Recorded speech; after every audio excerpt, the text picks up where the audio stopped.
I mean, you know, I'm walking down 7th Street, and I mean, you know, the guy just got here from Shanghai and whatnot won't speak to me or whatever. Speaks to the white guy that passes by and don't speak to me, and so I get an attitude. Now, what am I basing this on? Is there any reason why this person should stop what they're doing and pay attention to me? Give me one logical reason. Anybody in here? Oh, you have a reason? Speak up. Well, I think what I think, as a white person, I'm drawn to black people is the truth and the justice and the stuff I don't see. Well, wait a minute. Slow down. You said you're a what? A white lady. No, but you said you are drawn. I feel more drawn to the African American culture. Okay, wait a minute. Let's take one thing at a time. You are drawn to the African American culture. Right. Okay, halt. Put a period behind that. Okay. We're in court. Okay. The lady says she's drawn to African American culture. Put that in the record. Now, this is the way we do it. This is codification. So we get to the truth. And we get to the reasons why things happen. You have to do it step by step. That's why I slowed the gentleman down back there who was asking questions, and he started answering his own questions, which is the way you do it. You know, nothing better than answering your own questions, right? You are drawn to African American culture. Now, what's the logical question? Well, wait a minute. No, wait a minute. Wait, hold it. The logical question is, what is African American culture? That's the way they do it in court. F. Lee Bailey. Well, what I'm drawn to, like I listen to WOL and Joe Madison, and I mean, that's the only radio station that tells the truth about anything. I mean, a lot of us white people are sick of... Well, wait a minute. You're moving too fast. You listen to WOL. Right. In order to do what? To hear the truth. Oh, you get the truth from WOL. Right. I'm quite sure Mrs. Kathy Hughes would be glad to hear that. Right, you know. Now, the truth about what? About the way the world works, about white supremacy. About white supremacy. Right. You get the truth on WOL about white supremacy, and that's a part of African American culture, is that African American culture includes talking about and telling the truth about white supremacy. That's why you are drawn to it, correct? Right. Is that analysis correct? Right. So far, so good. Continue. Well, you were saying that what would people be drawn to in the black culture, and I think what we're drawn to is a sense of humility that we don't see in the white culture, a sense of love. Well, wait a minute. You're moving too fast. Right. You pick up a sense of what? Humility. Humility. From whom? Well, I just think black people are more humble than white people. Wait a minute, hold it. Black people are more humble than white people. Now, you're speaking for the all-time record now. Remember, words are important. Particularly, wait a minute, are you a white person? Yes. Okay. From a white person, words are important. Right. Particularly in a forum like this. Right. Where there are a lot of non-white people. Right. Who give high regard to what a white person says, including me. That's why it's important that you slow down, because I'm a little retarded. Back of the bus, bottom of the boat, retarded. Okay? This is the truth. Okay? So, repeat what you said last if you can remember it. Well, I just feel the black people in this country have a beautiful way about them. It seems like it's less, arrogant than white people. Less arrogance. Right. Now, why do you think this is? Because it's been my experience that black people don't have any problem being arrogant with each other. Oh. Okay? Have you ever noticed that? No. You haven't seen black people around each other? Not when I wasn't there. I mean. Oh. That might be significant. Oh. In other words, the fact that you are around black people sometimes And black people during that time are humble and full of humility. Is that correct? And not arrogant. You know what? Logically speaking, your presence might have something to do with that. But I'm that way too. I mean, I don't have any self-confidence, so I mean, I kind of identify on a personal level. I mean, you mean what? Well, I think those of us who were, like, I had a kind of a traumatic childhood, so I kind of identify with people who've been through trauma. Okay, what trauma did you go through, if you are at liberty to tell? Well, it was just kind of abuse. Oh, abused by another white person? Right. So then, did you discover that being among black people, you were less abused or something? Well, I felt some kind of soulmate feeling like they know what it's like to be abused in the culture versus in a personal level. And then what did happen? What's the bottom line of the result of all of this, these experiences that you have? Well, I think I'm seeing more and more white people drawn to the African American people because we feel disenfranchised. Democrats, the election was stolen from us, and we're kind of looking to the black community to lead us. How do we fight this horrible Ashcroft and Bush? I mean, we're terrified of them too, and I feel like we have a lot to learn from people who, have more experience fighting for civil rights, because now our civil rights are getting taken away. Oh, our.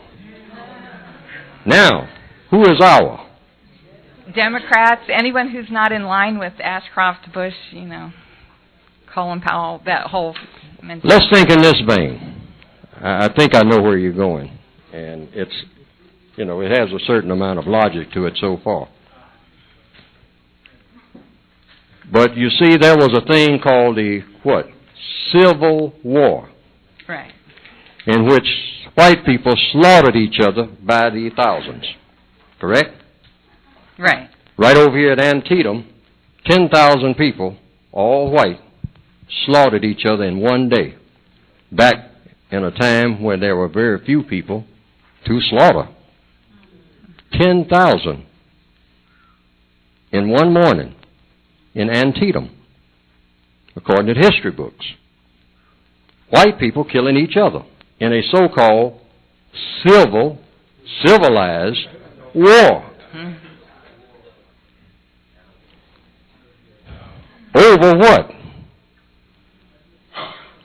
Over who's going to be in charge of the black people.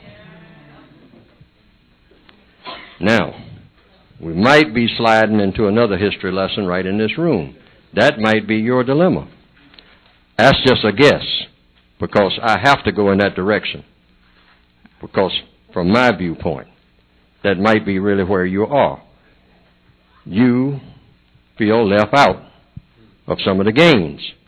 Like in organized crime, you ever see the movie The Godfather? No.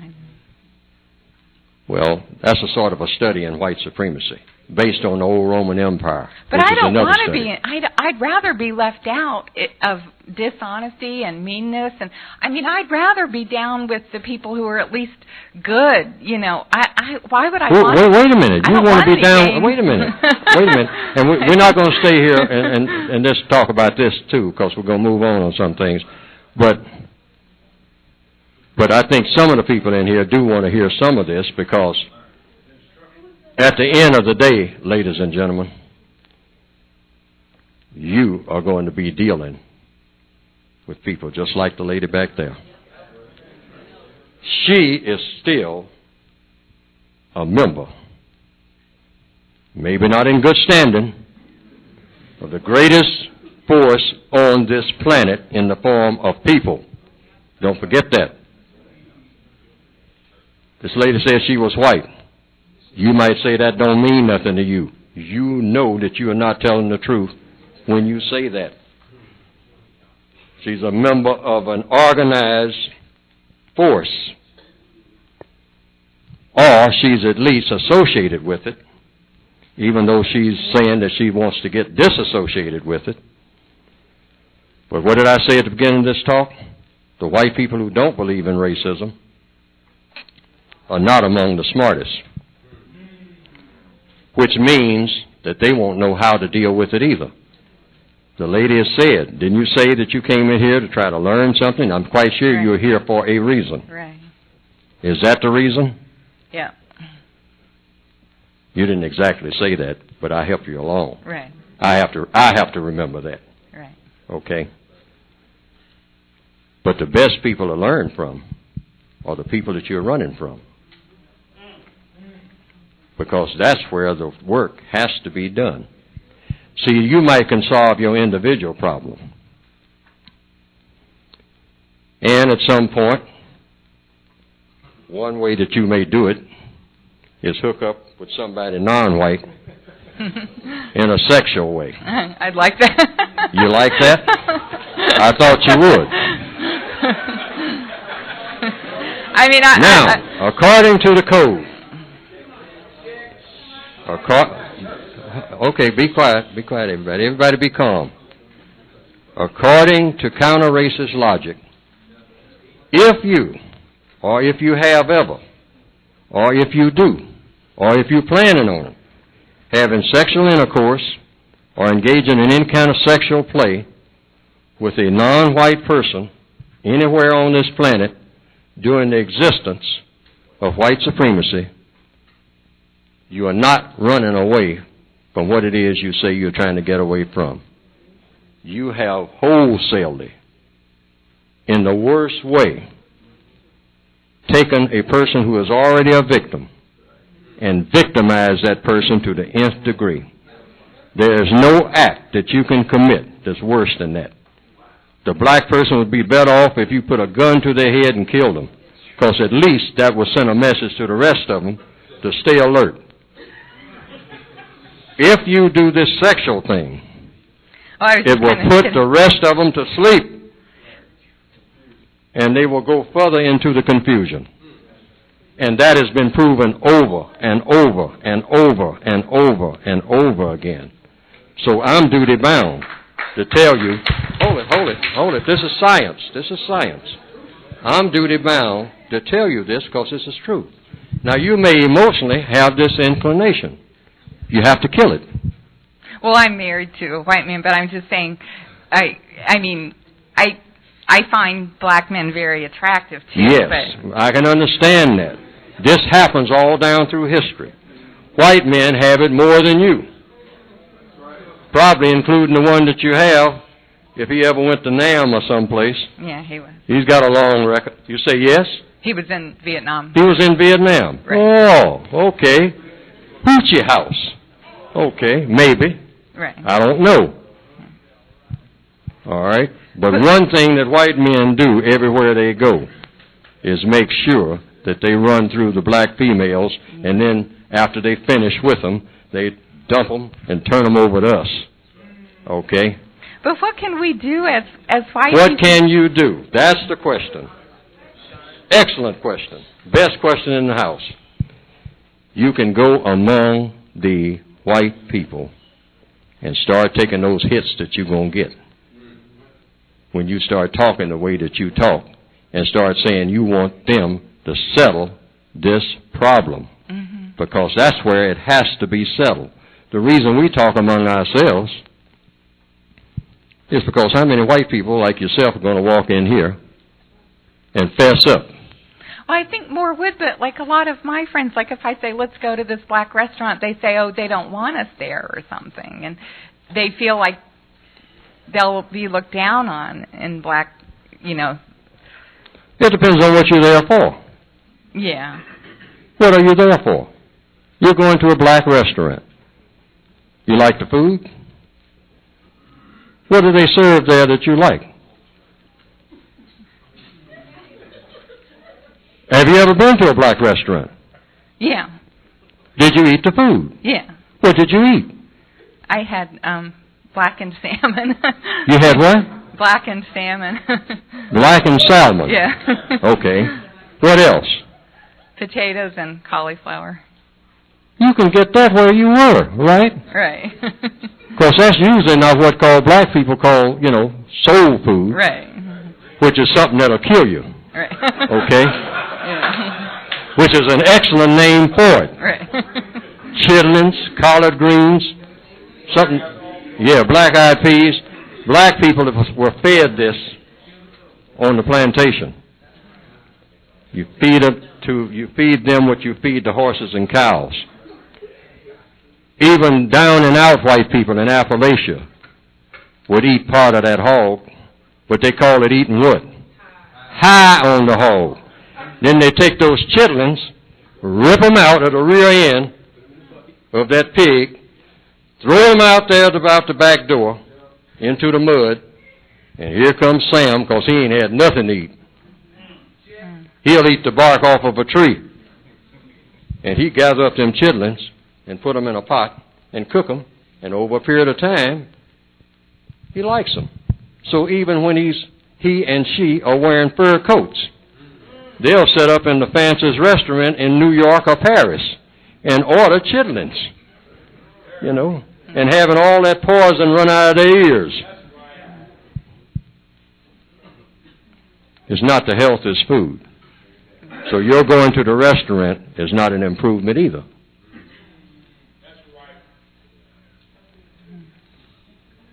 Correct or incorrect? Well, I think what you said about talking to other white people is probably the best thing to do, because I do find when I express these views to other white people, I think that's more productive than expressing them to black people, because a lot of white people don't. Okay, so that's what I'm saying, and I'm going to try to wrap this up for this part. That's the point that I'm making. You have to go among the white people. Now, you can have sex with your black mate, but only after white supremacy has been eliminated in all of these areas of activity. If you do it any time before then, you are committing one of the worst crimes on earth, because you have just messed up another black person's mind. Mm-hmm. And that black person becomes fit for nothing. Mm-hmm. That's going to help black people and the people that need help the most on this planet in the long run. Mm-hmm. That's almost a guarantee. Becomes completely devoted to something that's not going to be of help to the people that need help the most. Justice is about helping the people that need help the most.